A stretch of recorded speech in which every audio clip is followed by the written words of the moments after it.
Hello students, welcome to JV's IS. My name is Shubhangi Singh and we are here with yet another series जहां पर हम योजना और कुरुक्षेत्र का analysis देखने वाले हैं.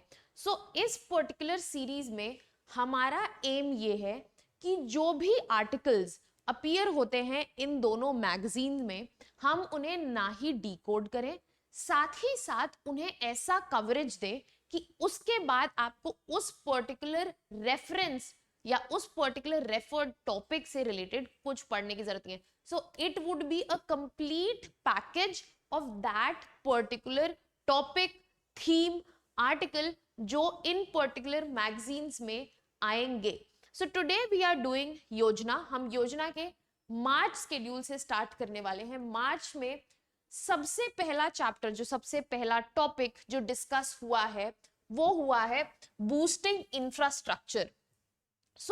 जब ये पर्टिकुलर आर्टिकल अपीयर हुआ या ये जो चैप्टर है इसका डिस्कशन हुआ, तो इसके स्टार्टिंग में जो लाइंस दी हुई हैं उसमें काफी डिटेल्ड विविड डिस्कशन है कि जो इंफ्रास्ट्रक्चर डेवलपमेंट है वो गवर्नमेंट की एक कोर प्रायोरिटी रहा है और उस पे गवर्नमेंट के एफर्ट्स जाते रहे हैं.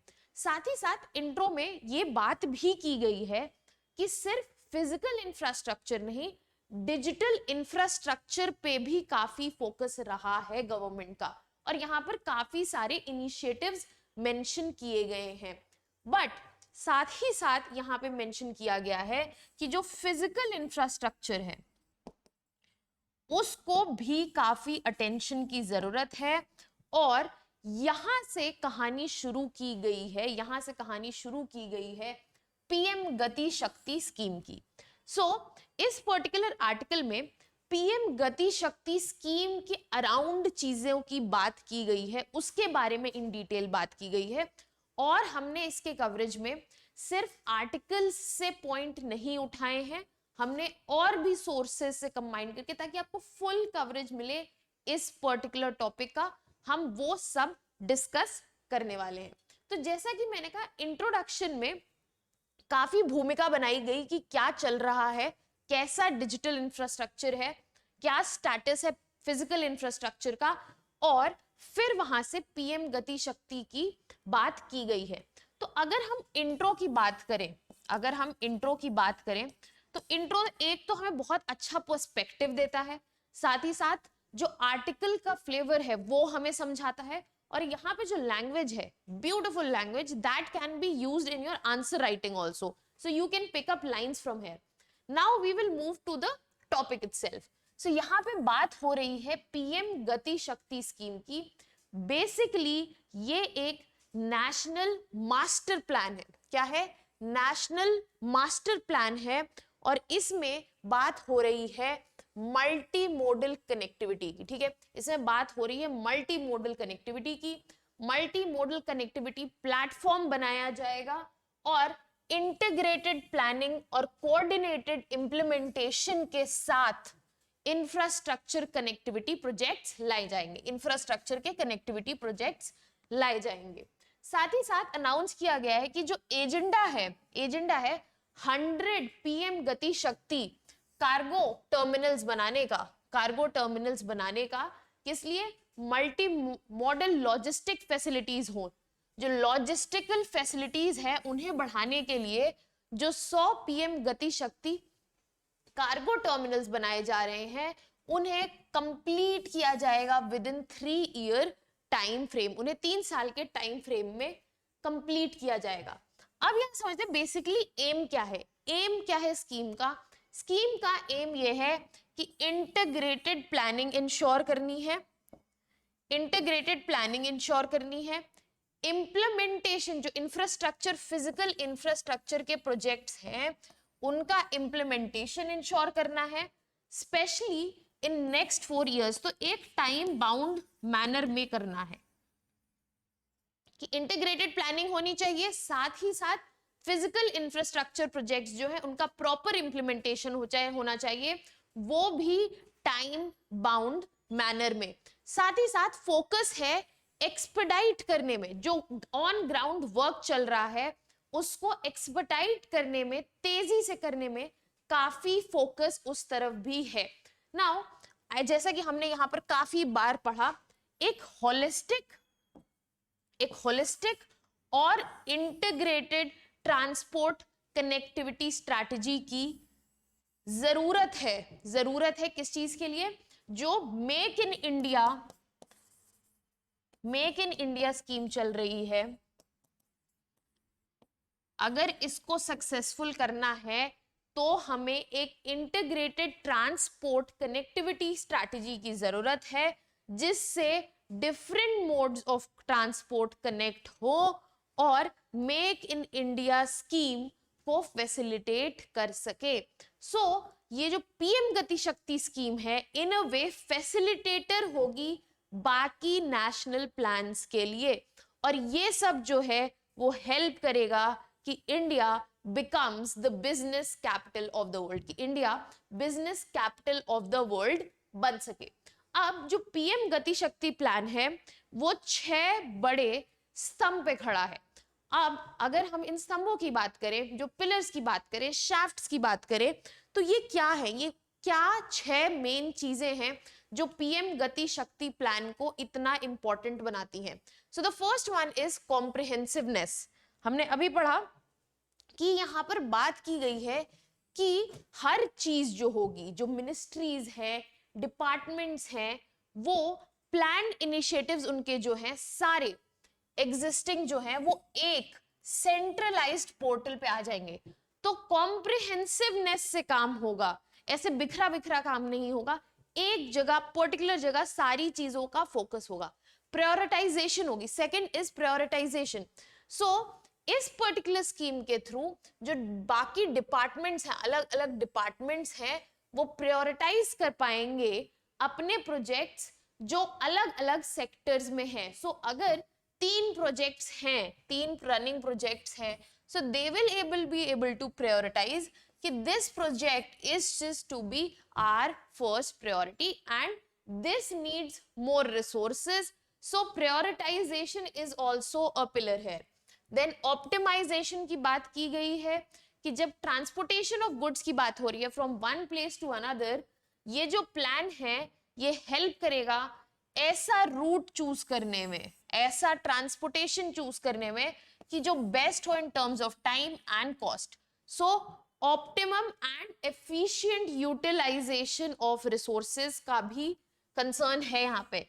देन सिंक्रोनाइजेशन, जो पीएम गति शक्ति है वो सिंक्रोनाइज कर देगी सारी एक्टिविटीज हर डिपार्टमेंट की, एंड लेयर्स ऑफ गवर्नेंस जो इन्वॉल्व हैं उनकी भी इन अ होलिस्टिक मैनर। जो हम स्टार्टिंग से बात करते हैं कि होलिस्टिक मैनर में सब हैंडल होने वाला है।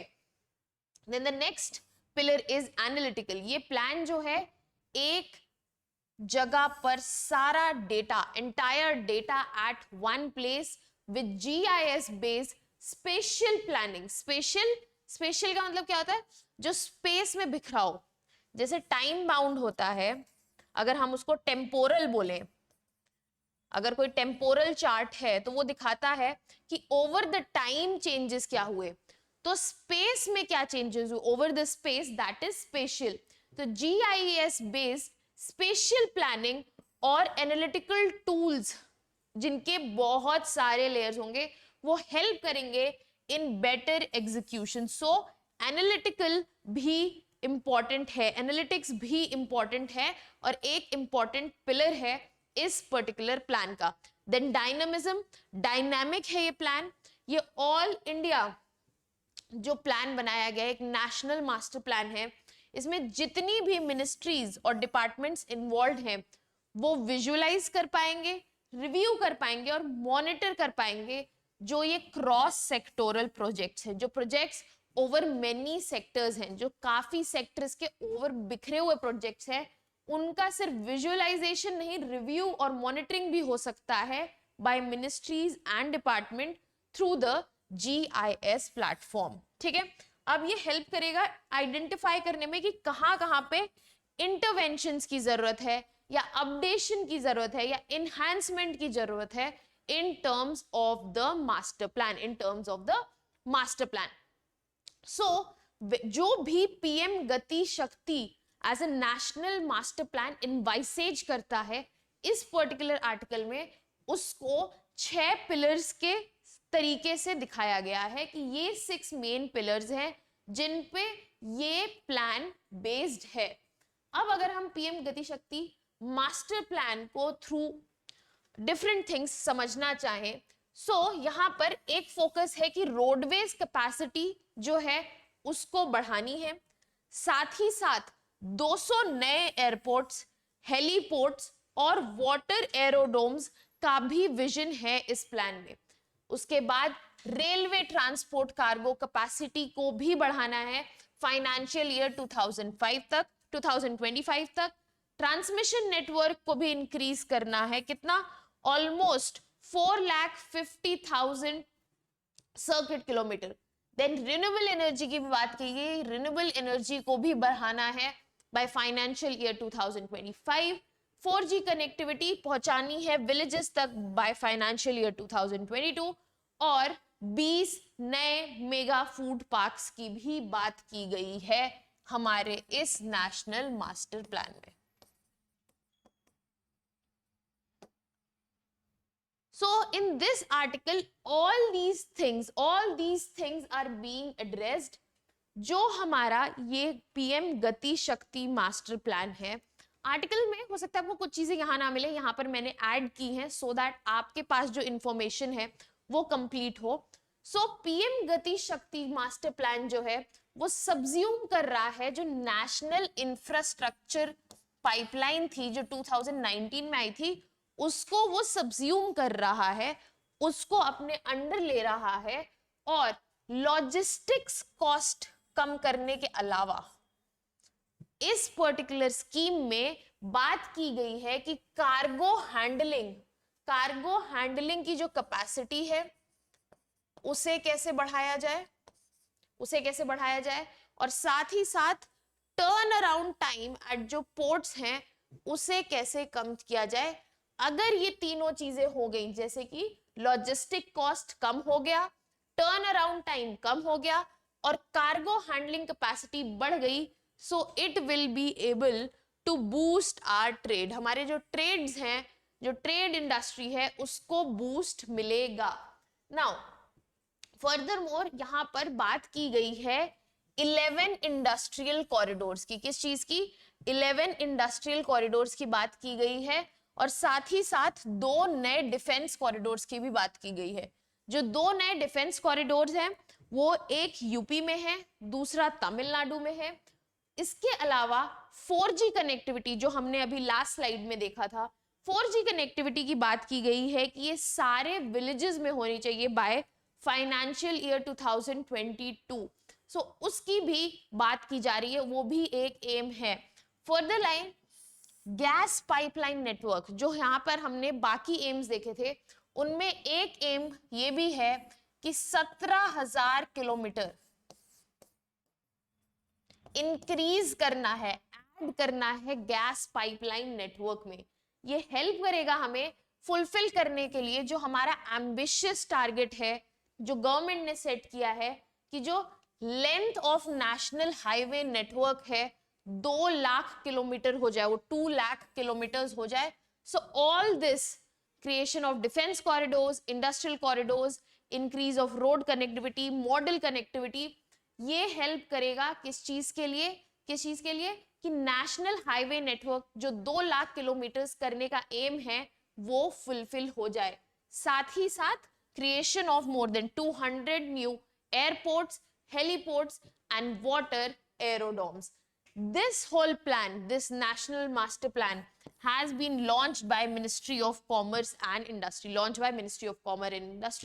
और इसमें yet again integrated approach की बात की गई है। इंटीग्रेटेड अप्रोच अगर हम बोलें तो ये कह रहा है कि जो 16 इंफ्रास्ट्रक्चर रिलेटेड मिनिस्ट्रीज हैं, कौन सी इंफ्रास्ट्रक्चर रिलेटेड मिनिस्ट्रीज हैं, वो साथ आएंगी और साथ में इंटीग्रेटेड वे में काम करेंगी। नाउ इस आर्टिकल में मेंशन है, जहां पर हम फिजिकल इंफ्रास्ट्रक्चर की बात कर रहे हैं, वहां पर मेंशन है अबाउट जोजिला टनल ऑल्सो। सो अगर ये मेंशन है तो इसके बारे में भी हमारा पढ़ना इंपॉर्टेंट हो जाता है। जो जोजिला टनल है that is very crucial for national security, development and tourism. tourism where? Tourism in Jammu and Kashmir and Ladakh region. So this is almost a 15 kilometer tunnel, 14.2 kilometer tunnel है Jammu and Kashmir में, जिससे all weather connectivity और communication बना रहेगा श्रीनगर, कारगिल और लेह में। Asia जो है, एशिया में जोजिला टनल सबसे बड़ा लॉन्गेस्ट बाय डायरेक्शनल टनल है। इस पर्टिकुलर आर्टिकल में जहां पर हम फिजिकल इंफ्रास्ट्रक्चर की बात कर रहे थे, हम देख सकते हैं कि जोजिला टनल कितना इंपॉर्टेंट पर्पस सर्व कर रहा है। Now we will be moving on to understand कि इस इंटीग्रेटेड इंफ्रास्ट्रक्चर डेवलपमेंट की हमें नीड क्या है। एज अ नेशन हमें इस पर्टिकुलर चीज की नीड क्या है और क्यों है। We need this because there is a huge gap between macro planning and micro implementation. So जो national level पर या मैक्रो लेवल पर जब हम इकोनॉमिक्स पढ़ते हैं तो हम देखते हैं जब इकोनॉमी लेवल पे डिस्कशन होता है तो हम उसको मैक्रो कहते हैं, और जब भी यूनिट लेवल पे, हाउस होल्ड यूनिट या फैक्ट्री यूनिट लेवल पे डिस्कशन हो तो उसको माइक्रो कहते हैं। सो नेशनल लेवल पे जो प्लानिंग होती है वो प्लानिंग प्रॉपर होती है, बट जब उसकी इम्प्लीमेंटेशन की बात आती है at micro level that is problematic. So ये दोनों एक दूसरे में फिट नहीं बैठते। सो उस गैप को फुलफिल करने के लिए जो क्यों होता है, ये गैप क्यों आता है, लैक ऑफ कोऑर्डिनेशन की वजह से आता है, एडवांस्ड इंफॉर्मेशन शेयरिंग नहीं होती है और वो साथ में वर्क नहीं कर पाते हैं डिपार्टमेंट्स। सो इन सारे गैप्स को एलिमिनेट करना चाहता है ये प्लान। साथ ही साथ इंडिया का जो लॉजिस्टिकल कॉस्ट है, जो लॉजिस्टिकल कॉस्ट है वो 13% ऑफ जीडीपी है, 13% ऑफ जीडीपी, जो कि बहुत ज्यादा है, which is higher than developed countries. जो डेवलप्ड कंट्रीज का लॉजिस्टिकल कॉस्ट है उससे ज्यादा है, और इस लॉजिस्टिकल हाई कॉस्ट की वजह से कॉम्पिटिटिवनेस जो है इंडिया के एक्सपोर्ट्स की वो कम होती है, वो कम हो जाती है, और कॉम्पिटिटिवनेस कम हो जाती है तो हमारे एक्सपोर्ट्स पर असर पड़ता है, हमारे एक्सपोर्ट्स पर असर पड़ता है। फर्दरमोर जो ग्लोबली एक्सेप्टेड है कि क्रिएशन ऑफ क्वालिटी इंफ्रास्ट्रक्चर जो है सस्टेनेबल डेवलपमेंट के लिए एक प्रूवन वे है, जिससे इकोनॉमिक एक्टिविटीज भी होती हैं और एम्प्लॉयमेंट भी क्रिएट होता है। सो जैसे कि हम इस मास्टर प्लान में we are trying to create quality physical infrastructure with keeping sustainable development in mind. Sustainable development को दिमाग में रखते हुए हम यहाँ पर फिजिकल क्वालिटी इंफ्रास्ट्रक्चर क्रिएट करने की बात कर रहे हैं। सो इससे ऐसा नहीं है कि इकोनॉमिक एक्टिविटीज नहीं होंगी, इकोनॉमिक एक्टिविटीज होंगी और साथ ही साथ एम्प्लॉयमेंट भी मिलेगा on a large scale, on a very large scale. और ये जो स्कीम है पीएम गति शक्ति जिसके बारे में हम बात कर रहे हैं, पीएम गति शक्ति, ये absolutely in line, in synergy with national monetisation pipeline. जो नेशनल मोनेटाइजेशन पाइपलाइन है उसके साथ, उसके पैरेलल खड़ी है, उसके साथ सिनर्जाइज करती है। और जो नेशनल मोनेटाइजेशन पाइपलाइन अनाउंस हुई थी वो एक क्लियर फ्रेमवर्क देती है किस चीज के लिए, मोनेटाइजेशन, और पोटेंशियल इन्वेस्टर्स को देती है एक रेडी लिस्ट एसेट्स की, ताकि उन्हें पता हो कि वो इन्वेस्टमेंट इंटरेस्ट कहां से जनरेट कर सकते हैं। Now we have discussed most of the things about this particular scheme and about article also. Article में क्या क्या था हमने उसका थोड़ा सा डिस्कशन किया है। Now let us understand what are the concerns associated with this particular scheme। ये जो प्लान है नेशनल मास्टर प्लान, इसके अराउंड कुछ कंसर्न्स है और वो क्या है। पहला कंसर्न है लो क्रेडिट ऑफ टेक। अब लो क्रेडिट ऑफटेक की अगर हम बात करें तो गवर्नमेंट ने बहुत सारे स्ट्रॉन्ग बैंकिंग सेक्टर रिफॉर्म्स लिए हैं और उससे उससे रिकवरीज भी हुई हैं। उससे रिकवरीज किस चीज की हुई हैं? बैड लोन्स जो हैं, जो एनपीएज हैं, वो ठीक भी हुए हैं। बट फर्दर मोर कंसर्न्स हैं कि जो credit offtake turn trends हैं वो कम नहीं होंगे। जो declining credit offtake trends हैं, these are still of concern. Furthermore जो प्रॉब्लम है, लैक ऑफ डिमांड। कोविड-19 पैंडेमिक जो आया, उससे जो रिसेशन क्रिएट हुआ है, उससे जो हमारी इकोनॉमी में क्रंच आया है, उससे डिमांड जो है वो कम है। डिमांड कम है, ठीक है, डिमांड कम है, सप्लाई ज्यादा है, तो उस सिचुएशन में आपको पता है प्राइजेस कम होते हैं, प्राइजेस कम होते हैं। तो हमारा जो यहाँ पर हम बात कर रहे हैं, जो डिस्कशन है वो रिवॉल्व कर रहा है कि जब तक प्राइवेट डिमांड नहीं आएगी तब तक इन्वेस्टमेंट डिमांड में भी इशू रहेगा, और ये साथ ही साथ क्या करेंगे? फ्यूल करेंगे जो इकोनॉमिक क्रंच चल रहा है उसको। So lack of demand is also an issue. Furthermore structural problems जैसे कि लैंड एक्विजिशन के जो डिले होते हैं, लिटिगेशन के इश्यूज होते हैं, वो भी काफी बड़ा कंसर्न है when we talk about this particular scheme. अभी हमने चैप्टर 1 कंप्लीट कर लिया है। पीएम गति शक्ति प्लान के बारे में था। Basically it was about boosting infrastructure with special highlight to PM Gati Shakti plan. All you need to do from your end is go through that article and make sure that you read and analyze what has been taught here. And I am very sure इसके बाद आपको और कुछ करने की जरूरत नहीं पड़ेगी. That is all. That is what we are doing for you here at JV's IS, कि हम हर चीज आपके लिए simplify कर रहे हैं. Now we will be moving to chapter 2. Chapter 2 talks about strengthening federalism. So इसका जो highlight है, इसका जो title है, it says strengthening federalism. And इसका जो intro लिखा हुआ है, इसका intro जो लिखा है वो बहुत ही अच्छे तरीके से समझा रहा है हमें कि इंडिया की जो स्ट्रेंथ है, इंडिया का साइज कॉन्टिनेंटल इंडिया बहुत बड़ा है, और इसकी जो स्ट्रेंथ है जो इंडिया डिराइव करता है वो डाइवर्सिटी से करता है, और इसी वजह से जो हमारा फेडरलिज्म का प्रोविजन है बहुत ही सूटेबल है। फिर धीरे से इसमें इंट्रोडक्शन होता है, इसमें बात होती है नीति आयोग की, और ये बात होती है कि कैसे कैसे नीति आयोग ने कोऑपरेशन और कंपटीशन फेडरेशन में मैनेज किया है, कैसे मैनेज किया है, और फिर gradually the conversation moves on to cooperative federalism.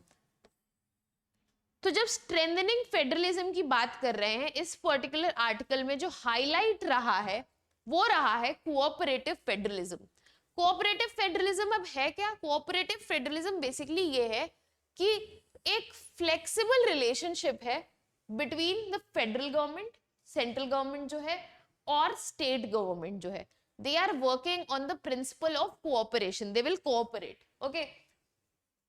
और जो भी पावर्स है इनके पास वो jointly यूज होती हैं. कैसे यूज होती हैं? jointly यूज होती हैं by the center and the state.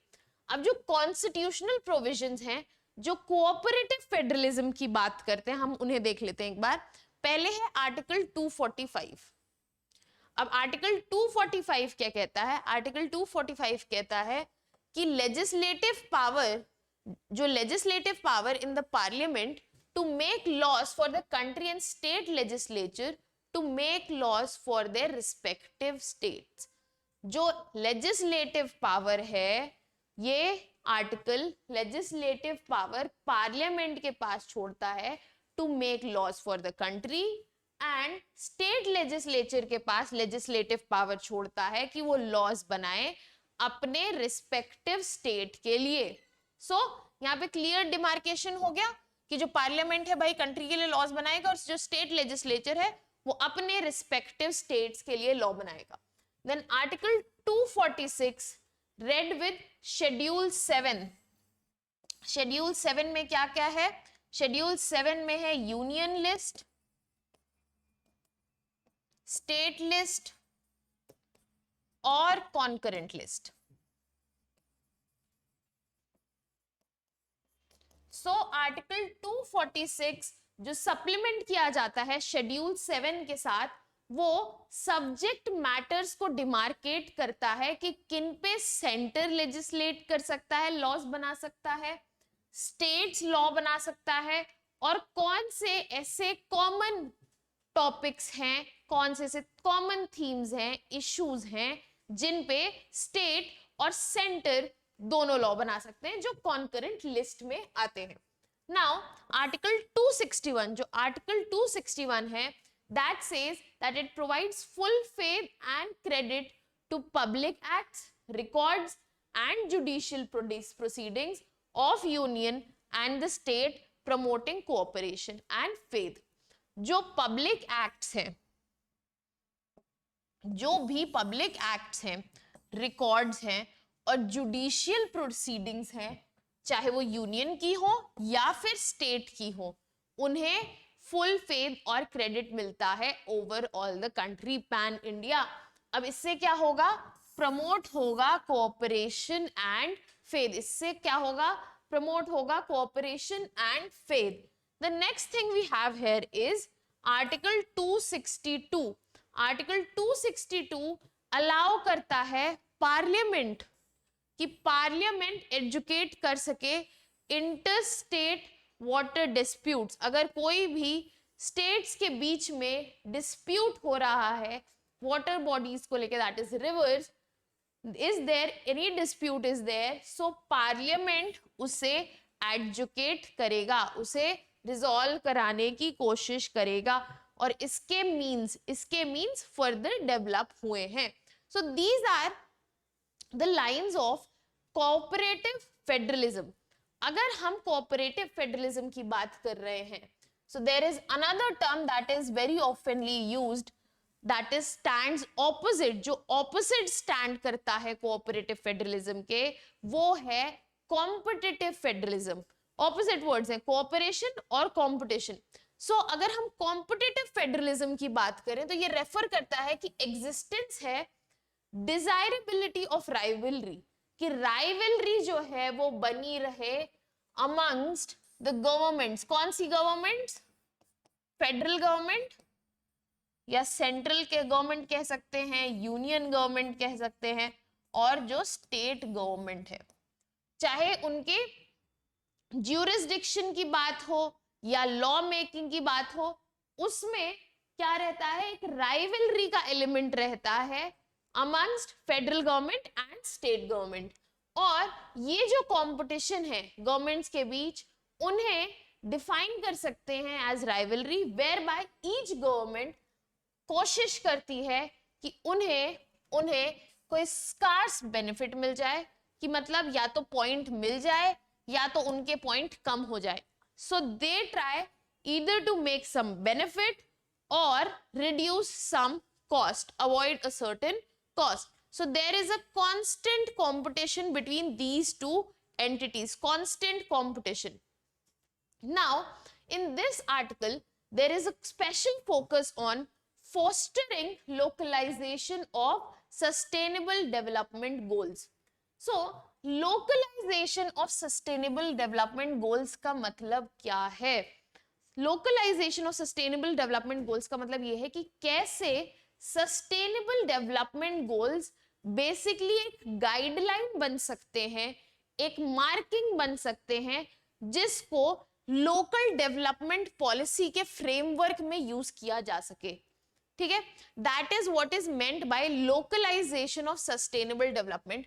और कैसे लोकल और रीजनल गवर्नमेंट असिस्ट कर सकते हैं कि सस्टेनेबल गोल के अटेनमेंट हो through bottom up actions. Bottom up action मतलब लोकल लेवल से स्टेट लेवल, देन फिर central level. So bottom up action कैसे फैसिलिटेट करे सस्टेनेबल गोल के अटेनमेंट को, और कैसे एसडीजी सर्व कर सकते हैं as framework for local development policy. अब लोकलाइजेशन की जो हम बात कर रहे हैं वो क्यों जरूरी है, क्या इंपॉर्टेंस है इसका? इसका इंपॉर्टेंस ये है कि जो लोकल और रीजनल गवर्नमेंट्स होती हैं वो उनकी जरूरत बहुत है कि वो इंक्लूसिव सस्टेनेबल डेवलपमेंट करें specially with in their territories, और इसीलिए एक बहुत इंपॉर्टेंट पार्टनर है किस चीज के लिए? सस्टेनेबल डेवलपमेंट गोल्स के अटेनमेंट और इंप्लीमेंटेशन के लिए। फर्दरमोर अगर लोकल गवर्नेंस इफेक्टिव है, अगर लोकल गवर्नेंस इफेक्टिव है तो उससे जो स्टेक होल्डर्स हैं एंड वेराइटी डाइवर्सिटी ऑफ जो स्टेक होल्डर्स है वो बनेगी, और उससे क्रिएट होंगे broad based ownership, commitment and accountability. Furthermore integrated multi level and multi stakeholder approach, हम क्या बात कर रहे हैं? इंटीग्रेटेड अप्रोच है, मल्टी लेवल अप्रोच है, मल्टी स्टेक होल्डर भी है, ठीक है। ये इन तीनों की जरूरत है कि जो ट्रांसफॉर्मेशनल एजेंडाज हैं वो लोकल लेवल पर आए, वो इंपॉर्टेंट एजेंडाज जो हैं वो लोकल लेवल पर आए। And final, strong national commitment. Strong national commitment is also very important, ताकि एक प्रॉपर लीगल फ्रेमवर्क और इंस्टीट्यूशनल और फाइनेंशियल कैपेसिटी जो है वो बने। Now finally moving to fiscal federalism. Fiscal federalism. So if we talk about fiscal federalism, it is concerned, it revolves itself around determining which functions and tools centralize होने चाहिए और कौन से delegate हो जाने चाहिए, डिस्ट्रीब्यूशन कैसा होना चाहिए उसके बारे में ये कंसर्न है। और ये जो प्रिंसिपल है ये एप्लीकेबल है हर तरह के गवर्नमेंट को, चाहे वो यूनिटरी हो, फेडरल हो या कॉन्फेडरल हो, right. Unitary government are those government which are not divided into different levels. Federal जैसे कि हमें पता है यूनियन और स्टेट में डिवाइड हो जाते हैं, उनके पावर्स ज्यूरिसडिक्शन डिवाइड हो जाते हैं। सो यहाँ पे फिस्कल फेडरलिज्म में हम ये कह रहे हैं कि ये बेसिकली इस बात पर एसोसिएटेड है कि कैसे डिटरमाइन हो कि कौन से फंक्शन और टूल्स सेंट्रलाइज होने चाहिए, उनकी पावर अपने पास रखनी चाहिए, और कौन से डेलीगेट कर देने चाहिए लोअर लेवल्स ऑफ गवर्नमेंट को। इस टर्म्स में अगर देखें तो इंडिया के कॉन्टेक्स्ट में जो रीसेंट डेवलपमेंट्स हैं वो ये है कि जो प्लानिंग कमीशन थी उसको डिसमेंटल कर दिया गया और फॉर्मेशन हुआ किस चीज का? नीति आयोग का फॉर्मेशन हुआ। और ये एक इंपॉर्टेंट मोमेंट है when we talk about union state budgetary relations. Union state की बजटरी रिलेशंस की बात करें तो काफी इंपॉर्टेंट फैक्टर है, बिकॉज नीति आयोग का बेस एम, जो one of the primary aims is to promote cooperative federalism. Furthermore goods and services tax, GST जो है वो इंट्रोड्यूस हुआ था कॉन्स्टिट्यूशन में, और जीएसटी काउंसिल जो थी वो एस्टैब्लिश हुई थी नेशनल और स्टेट गवर्नमेंट के में, ताकि वो जॉइंट डिसीजंस ले सके। सो यहाँ पर हम प्रेजेंस ऑफ फिस्कल फेडरलिज्म देख पा रहे हैं कि कैसे डिसीजंस लिए जा रहे हैं कि कौन सी पावर सेंट्रलाइज्ड रखी जाए और कौन सी चीजें डेलीगेट कर दी जाए लोअर लेवल्स ऑफ गवर्नमेंट को। अब हम देखते हैं कि कौन कौन से तरीके, किन तरीकों से फिस्कल फेडरलिज्म जो है उसको स्ट्रेंथन किया जा सकता है। जो फिस्कल फेडरलिज्म है वो बेसिकली उसको एक नैरो व्यू से अगर हम नैरो व्यू से कहने का मतलब कि सिर्फ पावर को अपनी तरफ गैदर करने का तरीके से ना देखें और उसको यूज करें कैसे कि इंडिया का ग्रोथ रेट बेटर हो सके। So it is a very important tool. जैसा कि मैंने कहा फिस्कल फेडरलिज्म में बात करते हैं कि कितनी चीजें सेंट्रलाइज की जाएं और कितनी डेलीगेट की जाएं। तो अगर सब चीजें सेंट्रलाइज कर ली जाएंगी तो जो एफिशिएंसी आनी है, जो आउटपुट आना चाहिए काम डेलीगेट करने से, वो नहीं आएगा. सो दे आर सेइंग कि our way of seeing it shouldn't be narrow, and if fiscal federalism is appropriately used, it can contribute, it can help us to be closer to the goal of double digit growth.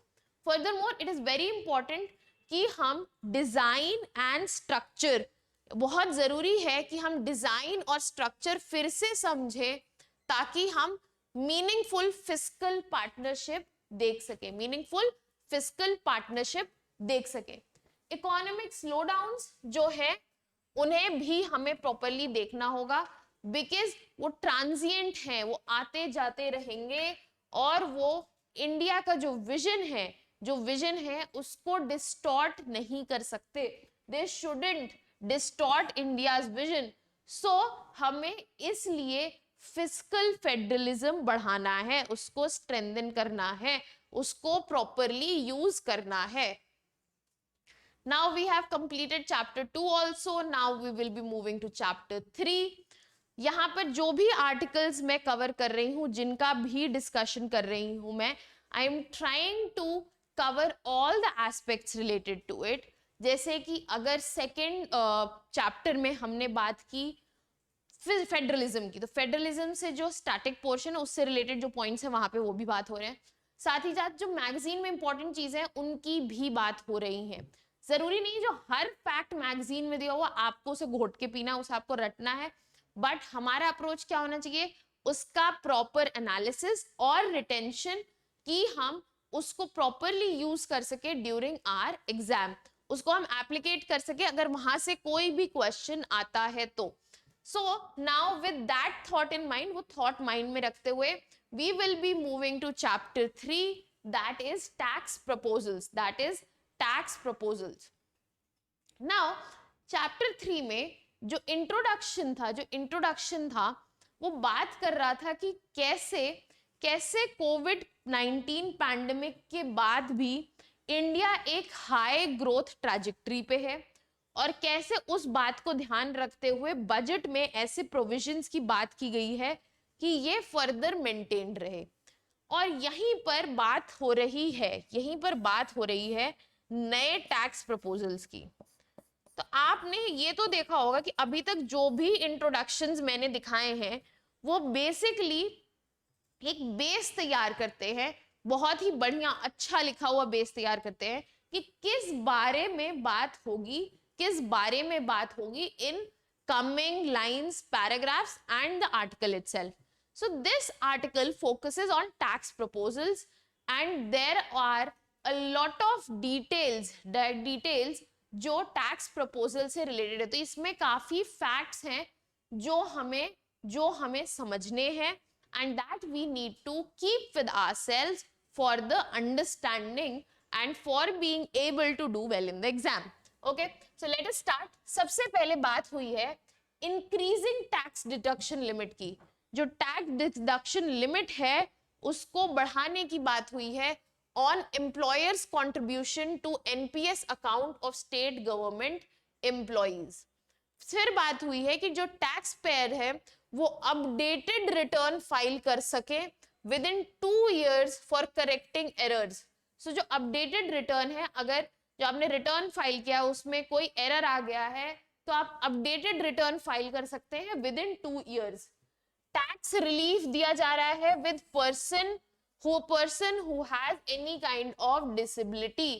साथ ही साथ alternate minimum tax rate जो है उसको कम किया गया है और सरचार्ज फॉर कोऑपरेटिव्स उसे भी कम किया गया है. Reducing alternate minimum tax rate and surcharge for cooperatives. Extend किया गया है period of incorporation for eligible startups for providing tax incentives. जो टैक्स इंसेंटिव्स हैं उन्हें देने के लिए जो भी एलिजिबल स्टार्टअप्स हैं उनका जो पीरियड ऑफ इनकॉर्पोरेशन है उसको बढ़ा दिया गया है. जो पीरियड ऑफ इनकॉर्पोरेशन है उसको बढ़ा दिया गया है. Income from transfer of virtual assets, जो वर्चुअल एसेट्स हैं उनसे जो इनकम आएगी उस पे 30% टैक्स है, तो उस पे 30% टैक्स है। फर्दर मोर यहाँ पर बात की गई है better litigation management. Litigation management better की जाएगी ताकि रेपिटेटिव अपील्स जो हैं वो अवॉइड हो। और जो सरचार्ज है on long term capital gains, surcharge जो है लॉन्ग टर्म कैपिटल गेन्स, जो transfer of any type of assets आए हैं वो हो गए हैं 15%, वो हो गए हैं 15%। All these steps will give a boost to the startup community. Furthermore, no set off, जो set off मिलता था undisclosed income को disclose करने पे, वो कोई set off नहीं मिलेगा अगर undisclosed income detect हुई है सर्च और सर्वे के दौरान। अगर उससे पहले हुई तो may be, but if undisclosed income मिली है of any loss shall be allowed against undisclosed income detected during search and survey. Furthermore, tax deduction का provision है by the person giving benefits if the aggregate value of such benefits exceeds rupees 20,000 during the financial year. Custom administration जो होगा वो fully IT driven होगा। Custom administration जो है वो fully IT driven होगा। कहाँ पे? स्पेशल इकोनॉमिक जोन्स में। साथ ही साथ जो कंसेशनल रेट्स हैं कैपिटल गुड्स और प्रोजेक्ट इंपोर्ट्स पर, उनको फेज आउट किया जाएगा और अप्लाई होगा एक moderate tariff that is 7.5%। Furthermore review होंगे कस्टम्स एग्जेम्पशंस और tariff simplification. Custom duty rates जो है उनको कैलिब्रेट किया जा रहा है और कोशिश किया जा रहा है कि एक ग्रेडेड रेट स्ट्रक्चर आ जाए ताकि डोमेस्टिक इलेक्ट्रॉनिक्स मैन्युफैक्चरिंग को फैसिलिटेट किया जा सके। साथ ही साथ rationalisation of exemption on implements and tools on agri sector manufacturing. जो एग्री सेक्टर मैन्युफैक्चरिंग है उन पे जो उनके इम्प्लीमेंट्स और टूल्स हैं उनके एग्जेम्पशन पर रैशनलाइजेशन किया जाएगा। एक्सटेंशन होगा custom duty exemption steel scrap पे जो था उसका फर्दर एक्सटेंशन है। Reduction of duty on certain inputs required for shrimp aquaculture के लिए जो सर्टेन इनपुट्स रिक्वायर्ड हैं उन पे जो ड्यूटी लगती है उसका रिडक्शन होगा। Now unblended fuel, now we are talking about unblended fuel. इसमें एडिशनल डिफरेंशिएटेड एक्साइज ड्यूटी लगेगी। कस्टम ड्यूटी कुछ सर्टेन क्रिटिकल केमिकल्स जो हैं जैसे कि methanol, acetic acid, heavy feedstock for petroleum, उन पे ये कस्टम ड्यूटी कम की जा रही है। वाइल ड्यूटी बढ़ाई जा रही है किस पे? सोडियम साइनाइड पे ड्यूटी बढ़ाई जा रही है। Custom duties on diamond to be reduced by 5%। Customs on polish diamonds, gemstones cut to 5%, कम कर दिया गया है। सिंपली सॉन डायमंड्स उनको एग्जेम्प्ट कर दिया गया है कस्टम ड्यूटी से। और export of jewellery through e commerce, इसको फैसिलिटेट करने के लिए सिंप्लीफाइड रेगुलेशंस को लाया जाएगा। और जो कुछ ऐसे गुड्स हैं with that will become cheaper because of the government has slashed custom duty, वो कौन कौन से हैं? Frozen mussels, frozen squids, asafoetida, cocoa beans, methyl alcohol, acetic acid, cut and polished diamonds, camera lens for mobile phone, cellular mobile phones, and कुछ ऐसी list भी है जो इंपोर्टेड आइटम्स की जो अब कॉस्टलियर हो जाएंगे that are umbrella, imitation jewellery, single और multiple loud speakers, headphones, smart meters, solar cells, solar modules, X ray machines and parts of electronic toys. So these were 3 chapters from Yojana, the edition of March that we have discussed. We will try and wind up in the next session जिसमें हम योजना को further discuss करेंगे, further chapters हम take up करेंगे. For any inquiry, you can contact us on the detail given here. You can contact us here. or furthermore, you can log on to www.jatinvarma.org. That's all for today's session. Thank you so much for joining in.